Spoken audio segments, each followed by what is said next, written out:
Welcome to the Virginia is for Laughers podcast, brought to you by X2 Comedy. If you're looking to get more out of your Shenandoah Valley experience, then this is the podcast for you. You'll meet interesting people, the comedians that perform here, and find out more about what you can do and see. Whether you live here or plan to visit, listen to explore what helps make up our unique slice of heaven. Now here's your host, Dawn Davis-Womack. Hello, Laughers. I'm so excited to introduce you to Maggie Marangione. Maggie is a professor of American and Appalachian literature at Blue Ridge Community College. She is also the author of the newly released novel Across the Blue Ridge Mountains, now available at Barnes & Noble and Amazon. Her novel is set in the small town of Elkton, Virginia, in the early 20th century during the social and political changes of industrialization, women's equality, and the removal of the mountain families for the Shenandoah National Park. Her poetry has been published in Lumina Magazine, Sage Woman, and the North Shore Woman's Newspaper. Today's podcast is part 2 of our Children of the Shenandoah series, providing you additional historical perspective for Can't Feel at Home, an original play written by Dr. John Glick about the families that were displaced and directed by Stanley W. Schwartz. The play will be performed live at Court Square Theater in Harrisonburg, December 1st through the 4th. Welcome to the show, Maggie. It's great to have you on today. Thank you so much for having me. I'm looking forward to talking with you. I am too. You sent me your website and I was just, oh my goodness, this wealth of information. I can't wait to get into this interview and hear more. I'm so thankful that Joe Appleton, who's one of the producers of the play Can't Feel at Home, connected us.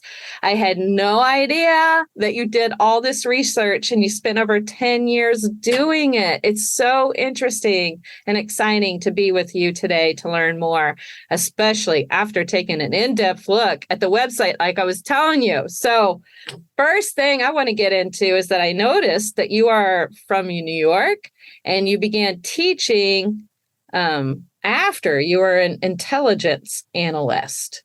Mm-hmm. So let's start with New York. Where are you from in New York? I'm from Long Island, New York, Nassau County. That's where I was born and raised and lived probably the first 20-ish years of my life there with my family. That's awesome. Now I'm wondering, is it the intelligence analyst career that brought you to Virginia initially then? Yes. When I graduated from college, I got recruited by the CIA. And so I went down to DC, kind of blind, to work for them. And that got me to Washington, D.C. And to relax on weekends, I started hiking in the Shenandoah National Park. And that was the start of me getting curious about the families who were displaced, because I would run across the chimneys, I would run across old structures and sometimes abandoned cemeteries, because I used to hike off trail a lot. Just go rogue, go off the trail, off I went. The hikers, they tend to do that, don't they? Yes. So that's how you got interested in it. Is that play a part in your transitioning from your career as an analyst into teaching, your interest in these families, or how did you go from your analyst career to teaching? I have so many questions, Maggie. No worries. I did not like living in the city, and I didn't really like the stress of my job very much. And so while I was working there, I began thinking about, where you really belong in the country, and that's what's going to make you the happiest. And I began thinking about, if I got a teaching degree, which I always loved literature, and, I said, if I got a teaching degree, I can go anywhere with that. Maybe teach anywhere. It kind of sowed a seed in terms of me figuring out how to escape my present career at that time and evacuate both the career and the city. So that brought you into the Shenandoah Valley then, the teaching career? Well, it was still a long time before I taught. When I first moved down here in the 90s, the early 90s, 91, I moved to a small little mountain town in Vesuvius, Virginia, and immediately realized there were no jobs. So I did a lot of like hodgepodge jobs, and to include riding a lot of horses and living on my mountain farm. And it was finally probably it took quite a few years before I finally started adjuncting, and then I got a full-time teaching position. At and Blue then I Ridge. moved to the Shenandoah Valley, and that to where I live now in the town of Shenandoah, Virginia. Oh, that's wonderful. When did you move to Shenandoah? Let's see. I think I moved there. That was the late 90s. That was the late 1990s. I moved to Shenandoah. I know I've been living there about 24 years now. Oh, that's great. So you're one of us now. Oh, I don't know if they'd ever say that, especially looking at my last name. But anyway, I like that. I like that sentiment. And that's fair enough. I hear you. Now, 10 of these last years, you have been researching these displaced families, and I imagine you have learned a great deal about them. How did you go about doing your research? What was your methods? Right. Well, as a researcher, and then I guess, like, again, I started this probably when I moved to Shenandoah, and I assumed I was closer to the Shenandoah National Park at this point. I said, oh, well, I'm a researcher. Researchers call archives and so I figured I'd just call the archives at SNP and go in there and do some research. And they firmly said, no, no, you cannot have access to the archives. And I tried a few various ways to kind of get in the door, and they were very adamant about no people could go into the archives. And I actually recollect that as I was getting really ticked off about this, I think somebody actually sued them for them not being allowed to go into the archives. But long story short, I happened to see a little ad in the Page County paper at this time that the Shenandoah National Park was looking for someone to take care of their birds of prey, which they used in their educational program for the summer. They needed someone to feed them during the winter. So I said, I volunteered. And I kind of wormed my way through the door, so to speak, by taking care of their birds of prey, getting to know some of the rangers, getting to know the archivists, then volunteering in the archives. And that's how I kind of got in the door. Okay. Did you meet with descendants of these families too as part of your research? That came out almost more holistically. As my neighbors and people I knew in the area knew of my interest and research, they would be like, "Oh, you've got to talk to my uncle. You've got to talk to my grandfather. Oh, my family was displaced." And then certainly, a lot of the students who go to Blue Ridge Community College, their families were displaced, or some of them. Oh, wow. Okay. So it kind of grew kind of holistically. Oh, that's great. So would you meet with them in their homes or meet them out at Barnes and Noble for coffee or where you are right now? I mostly would go to people's homes. Okay. I mostly went to people's home. And I've got to also mention a wonderful resource. It was actually originally housed at the Shenandoah National Park, but they gave it to the JMU Specials Collections. There are a variety of oral history interviews of descendants of the park that were done by Dorothy Noble Smith and Darwin Lambert in the 1970s. So you can go in and actually hear voices. You can read the transcripts of, I don't know, I think there's got to be over 50, 60 interviews. Wow. From descendants who got moved off the park. And these are people who got moved off. So the closest you can get to a primary source. That's amazing. And that's at JMU's library? Yeah, and you can access it online through the special collections. Well, that is really great. I didn't know we had that either. Yeah. Thank you for sharing that resource source. What was the easiest and most challenging part of doing your research? I guess, it was a slow process. It wasn't like I spent 10 years, 5 days a week, researching this. It was kind of piecemeal. And you kind of were a bit of a detective. And it was also kind of like a treasure hunt for information. And you would just get, you would occasionally get these wonderful nuggets of information or an interview or some type of connection that began to build, like all these little jigsaw pieces that began to build a bigger picture of the experience of the displacement. Okay. I'm trying to envision how you kept track of all this information. Do you have like a research room in your home? Are you visual where you have to put it all out on a board, or is it all in No, documents? my brain just worked better back then. So I could keep track of it. I forget if I tried this now, it would be a lost cause. But yeah, I don't know. I just, I get a lot of files, mostly computers. I'm kind of old school. I used to print out. If I found something online, I'd print it out. So I kept a lot of files. So yeah. Okay. Yeah, there's a lot of resources listed on your website that are primary and secondary, that listed there. Can you tell us a little bit more about what may have surprised you the most during gathering your information? Well, I think, in hindsight, just the larger way the removals were conducted.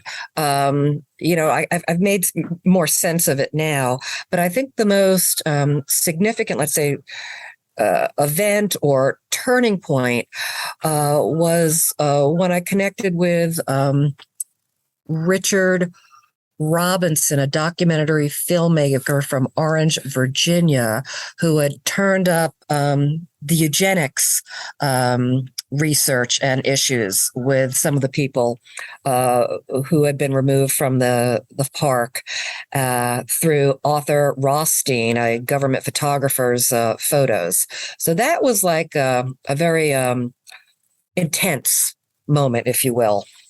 For those laughers and myself, I'm going to put myself included. I am not completely familiar with what eugenics is. Can you share with us a little bit about that to give some context? Sure. The eugenics movement, now is seen as a kind of a pseudo-scientific movement. Back then, it was kind of basically about racial purity, promoting the white race. Hitler is the most successful, I hate to say successful, certainly putting that in air quotes, proponent of, or carried on the largest scale of the eugenics movement.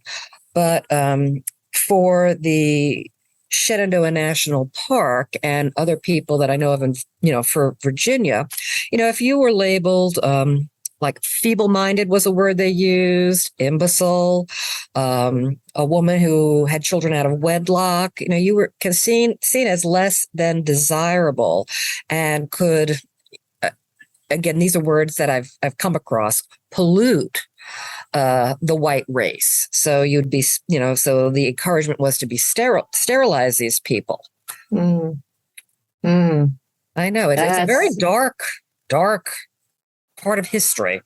Yeah, I think definitely unpleasant. I believe in skimming through the resources, there's some references that talk about that piece a little bit more, correct? Yes, and I have on my website an interview with this documentary filmmaker, and it's about a half-hour interview that you can hear him talk about this, and the photographer who, Arthur Rothstein, who painted a very particular picture of the park residents, the definitely maligning them. How far would you say you went geographically to do your research on these families? I probably at some point went to, hit all the 5 counties that were affected. Yeah. Of course, just from my locale, I'd say Page County and, the Elkton area were kind of my home base, I suppose. Okay. Yeah, I was wondering what a typical meeting would look like with one of the descendants, with the families from the families of these people that were displaced. So when you met with them, what kinds of questions did you ask most often to help hear their story and put eventually this book together across the Blue Ridge Mountains? Yeah. And by the time, I came on the scene, most of the original people who moved off the park had passed. So these are their, kind of the second and third generation. And one of the things that we would kind of always start with, well, first of all, there's always so much interest, and they wanted to tell their stories because these stories had been so buried, and so there was a definite energy for telling the stories and for them to meet me. And we'd always start with photos. There were always wonderful, wonderful photographs that they share. And I think it's kind of interesting, how the anger. Was still so strong and prevalent in, second and third generations, which I think speaks to his, historical and cultural trauma, which this community of people definitely suffered, and their descendants suffer because there was so many unique variables about this displacement. Mm. What were some of the unique variables mentioned or that you came across? Can you expand on that a little bit? Yeah. Sure. Well, one, certainly they're not the first group of people to be displaced. We think of the Native Americans as, lots of, and certainly when the Tennessee Valley Authority and the Blue Ridge Parkway went in a little south from us, families were displaced, but there was such a large concentration of, over 500 families in the proposed park area that got displaced. There was, so that's one, that was a very large, and specific group of families. I think the second thing was the way the removals, and even the organization of the Shenandoah National Park, it was, for lack of a better word, very wonky. Nothing went straight forward. There was, I think originally they didn't even think there were any families up there. So the way the both Virginia and the federal government went about it wasn't terribly transparent. And I think the families themselves received a lot of conflicting information. Oh, you can stay. Oh, you can go. Certainly the concerted effort to depict them as illiterate, inbred.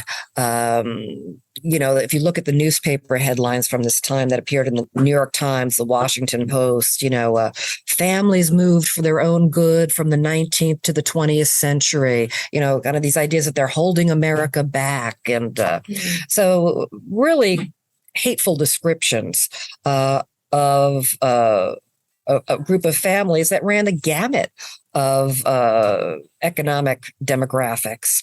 And then, of course, you throw in the eugenics piece, and it just becomes, a very, I feel, specific type of displacement. Did you get into more of the research yourself on the eugenics piece? That was, interestingly, that was one of the last things that kind of popped and flew to the surface. It was kind of the tail end of my research when I discovered it, and I have to credit Richard Robinson with kind of really educating me on that. I didn't know that much about it either, so that was a big wake-up call. I'd heard of it, but I like finding out that these eugenics laws were on the books in Virginia up until the late 70s. Before they were taken off the books. Wow, that is very interesting. I didn't know that either. What was the most concerning part of that research for you in terms of people that live in our area? The eugenics piece do you have any specific stories that you can recall that pop to the top? Because this is not I have a broad knowledge of this area. I'd have to direct people who are interested in that, maybe checking out Richard Robinson's documentary, and at the very least, his website, as well as his interview that I have on my website for getting more specific information about that. Okay, yeah, that makes sense. Yeah, that's a very curious piece. I really didn't know anything about it. Do you know the name of his documentary off the top of your head? Rothstein's First Assignment. Oh, thank you for that. Okay, so we can look that up and put that link in the show notes for people if they want some more information. In your book, the main character, her name is Mary. Yes. And from everything that I can tell, this Mary seems like a real person who lived during this time. Is that correct?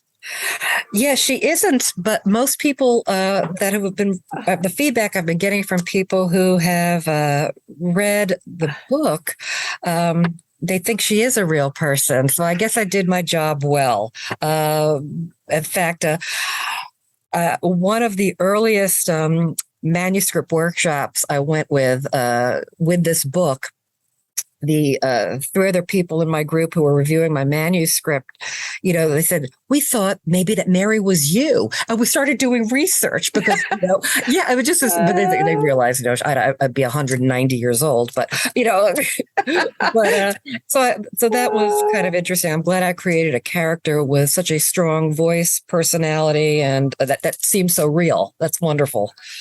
Yeah, you did a really good job because that's exactly what I thought. So, how did you come up with this character, and why did you choose the way you wrote her story or her narrative as the primary focus? Is she kind of a summation of people at that time's story?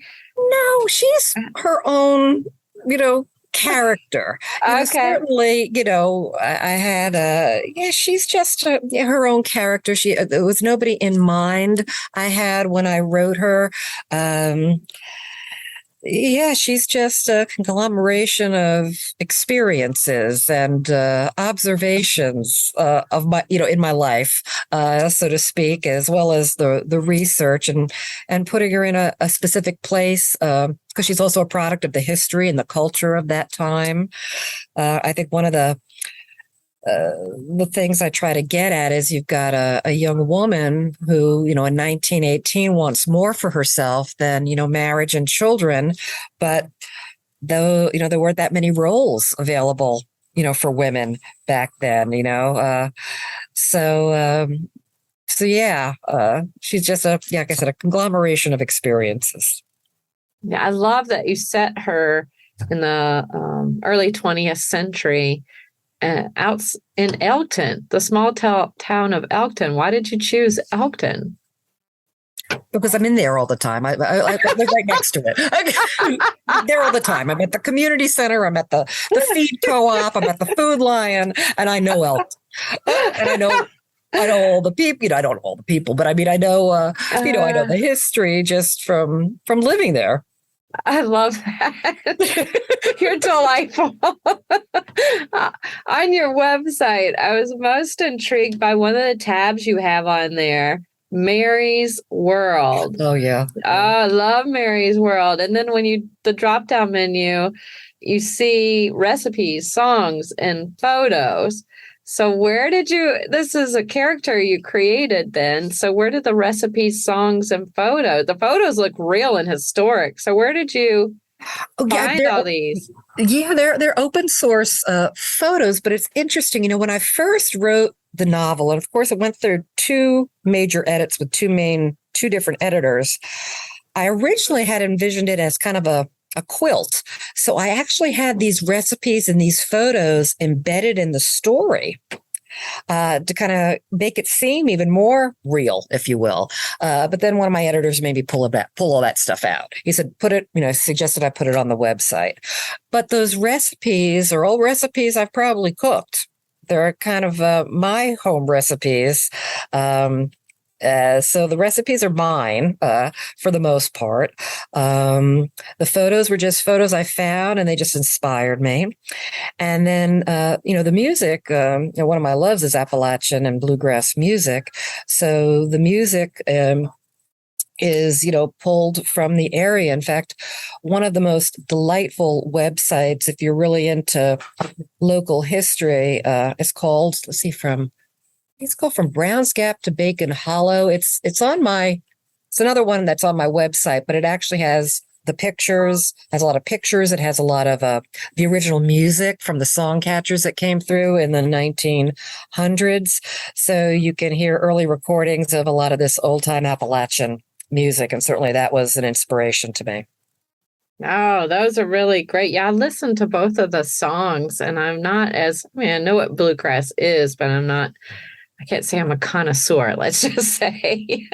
But I did enjoy it. And the stories, the one of the songs sounds like it might be from a descendant or a person from Appalachia, from the area. Is that correct? Well, Across the Blue Ridge Mountains is that actually a song about, so that was maybe the original inspiration for me for this novel, because it's a young girl who's singing, it's a mother and daughter singing to each other. I'm in love with this man, and the mother's saying, no, he's wrong for you. And, he's going to take me across the Blue Ridge Mountains. To her ruination, and originally I heard it sung by Mary Bird McAllister, who's a real person from Browns Gap, which is kind of outside of Grottoes, Virginia. She was known for singing that song. And it's a beautiful song. You can hear it on that website I mentioned, Bacon Hollow, Browns Gap to Bacon Hollow, I think it's called. Oh, see, now I think I'm putting my own dots together a little bit. I think about why people think that Mary is a real person, because there's some reference to that Mary that you just mentioned. Mm-hmm. And then the Mary's World tab. You just feel like, oh my gosh, this is the real person. I'm just fascinated that you created her as a conglomerate of your whole experience and the experience of these families that lived here and were displaced. This is a rich book.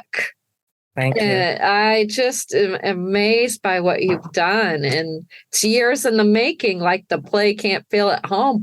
It's like all these worlds are converging together about these people's stories, and it's beautiful. Maybe it's the time that these stories, get heard on a larger scale. Because really, it's I guess maybe some people have a regional knowledge of it, but unless you're kind of one of the descendants, I don't think many people know.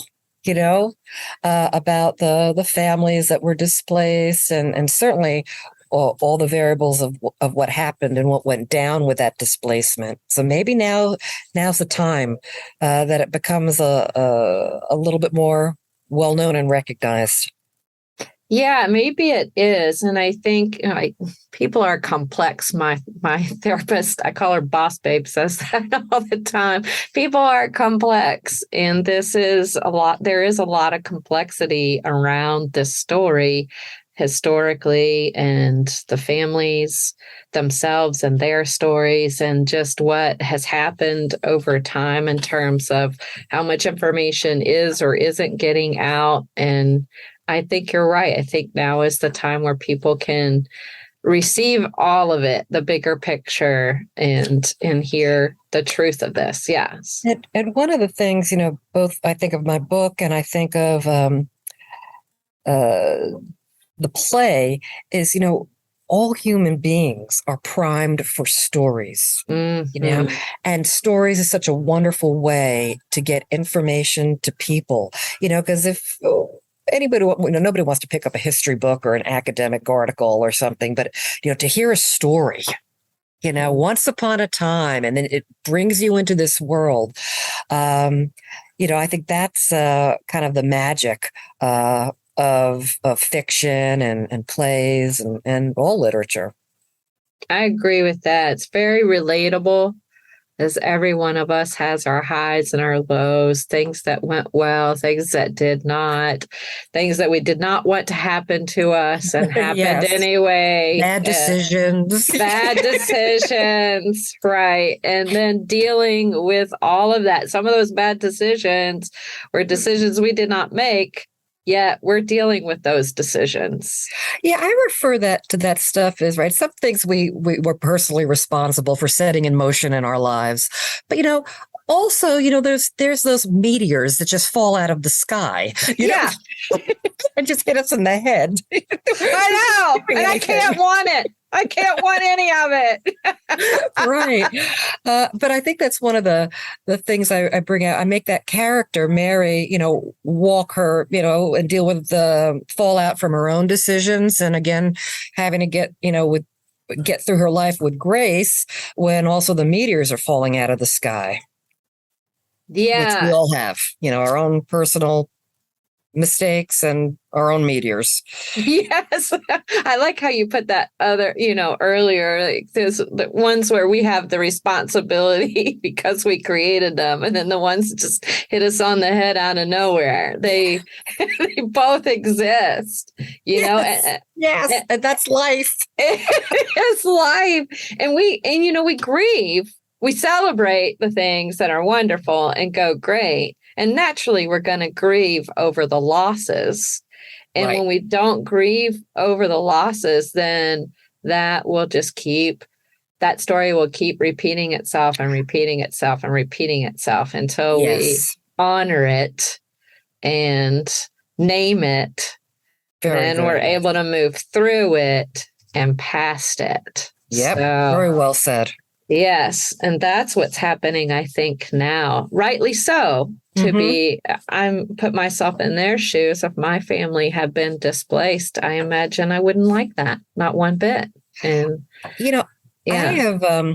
I'm a person who doesn't like a lot of change. So that's one thing. Yeah. But I cannot imagine. And I am very married to a sense of place. Once I put down my roots, I put down my feet, I'm there. You got to get a crowbar to get me out. And I feel that way about my farm I live in now. And I can't imagine, and I've only lived there 24 years. I cannot imagine having lived in a place 150, 200 years, generations of my family, and having to walk away and then possibly see it burned behind me. I could not imagine. I would have lost my mind. I would have been one of those crazy people with the shotgun.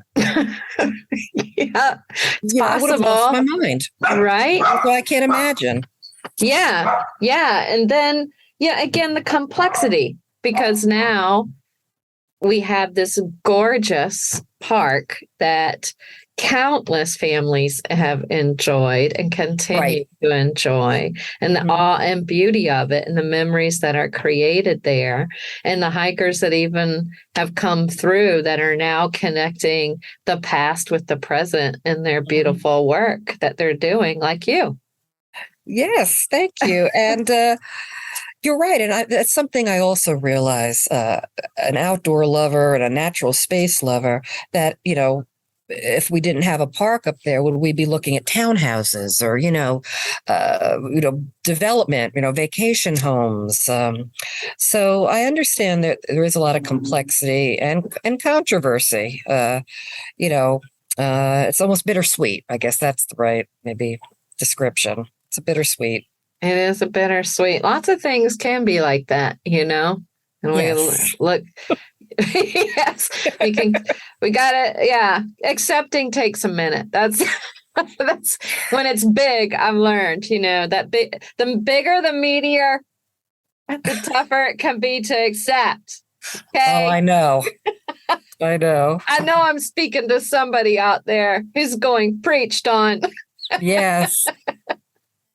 But we can, and we take our time with it, and honoring what has happened to us is a huge part of the healing process. And I feel like people that are helping getting these stories out are doing just that. They are honoring these families. Yeah. And I think of even just these last few years, I guess maybe the last 5 years with the Mountain Heritage Project, in every county, that was affected. Now they have, or I think they have it in most of the counties now. I know they have one in Page, Madison, Greene, and Rockingham, because it's in Elkton, is that chimney. And then Yes. the names of all the families that were displaced. I mean, a monument. I think that's wonderful. Yeah, I think that it's the Blue Ridge Heritage Project. Yes, Bill there you go. Henry, yes. And they're doing the chimneys. They got one more to go. We talked about that on Children of the Shenandoah Yes. Part 1. So laughers, you can go back and listen to that episode to hear a little bit more about those chimneys. But that is something you can certainly do to, in a way, honor the families also. If you're just learning about this or want to, in a way, do that, you can visit these different chimneys and see those plaques of the names of the families that were displaced. That would be one way to do it. Get you out and about in the fresh air, too. That's right. It's a beautiful time of year for that. Exactly. Well, what do you hope people will get out of reading your book specifically Across the Blue Ridge Mountains? Well, I think two things, certainly hearing, I think, like all these variables that we talked about that affected the displacement, I've woven into the book, even having, these recipes and photos and all that, the rich culture that was up there. And then just, I think on a parallel track is just the story of Mary, who is a very strong character, and she's a survivor. And not just a survivor, she's a thriver. So I think, despite she's, from the early 20th century, I still see her as kind of a role model for getting through life. I mean, she had to learn this, but getting through life with grace. So that's what I think of when I think of my novel. I think that is encouraging and empowering, considering we all go through it. So it might be going through different things, but we're going through it. So you have to get to the other side. Yeah, gotta get right. Gotta get to the. I love that. It's a beautiful. I can't wait. I've heard great things, and Joe can't say enough about it. And I'm very much looking forward to learning more about what you do, your research, reading this book, and I highly recommend for people that are interested in these families. Descendants, I'm sure, would be very interested in your book as well. So I highly recommend it. I really appreciate it. As we wrap up here, can you share with the laughers how they can follow you on social media or otherwise to get more information on your book, Across the Blue Ridge Mountains? Yes, my website right now is I'm posting, my speaking engagements as well as any new bits of information. Like I'll have something up there about this wonderful play that's going to be produced at Court Square Theater. So I would say my website, that's msmarangione.com. And then there's you can fill out a contact sheet, and I can keep you in the loop for other things that are happening. Excellent. And laughers, we'll be sure to put that information for you in the show notes as well. Her last name is spelled Marangione. That's Marangione, Maggie, Maggie. But again, we're going to put that link for you in the show notes as well. So if you're driving or working out, you won't have to worry. You can just find it real easy that way. So Maggie, this has been incredibly informative and truly amazing chatting with you today on all things across the Blue Ridge Mountains. Thank you so much for sharing your story, a little bit of it anyway, your research and your novel with us. Thank you so much. Thank you so much for having me on your show today, and I really appreciate your insightful questions. Oh, thank you. I like them too. Yeah. Yeah. Laughers, be sure to check out Across the Blue Ridge Mountains and buy her book on Barnes & Noble or Amazon. And on November 15th, you can join Maggie at Pale Fire Brewing in Harrisonburg for a discussion on her book sponsored by WMRA. Also in November, you can check out the next episode in the series on the Children of Shenandoah Part 3. Members of the creative team for Can't Feel at Home, the original play written by Dr. John Glick honoring these displaced families, will be joining us. You'll get a more in-depth look behind the scenes and perhaps even hear an excerpt from the play. Can't Feel at Home runs December 1st through the 4th at Court Square Theater in Harrisonburg. Buy your tickets at courtsquaretheater.org. That's theater with an ER.org. We'll put information about Maggie's book discussion at Pale Fire and the web link to buy tickets to the play in the show notes for you as well. And lastly, and most importantly, thanks for tuning in, Laughers. Out of all the podcasts out there, you picked us, and we think that's pretty darn special, just like you. Until next time, keep smiling. Bye. Bye. Thanks for tuning in to this episode of the Virginia is for Laughers podcast, brought to you by X2 Comedy. We'll be dropping a new podcast every Wednesday at 4 p.m. Eastern Standard Time, so check back for another uplifting episode. Come to an X2 Comedy show or let us bring a show to you. To find out more, head to x2comedy.com. Be sure to share us with a friend. Until next time, cheers.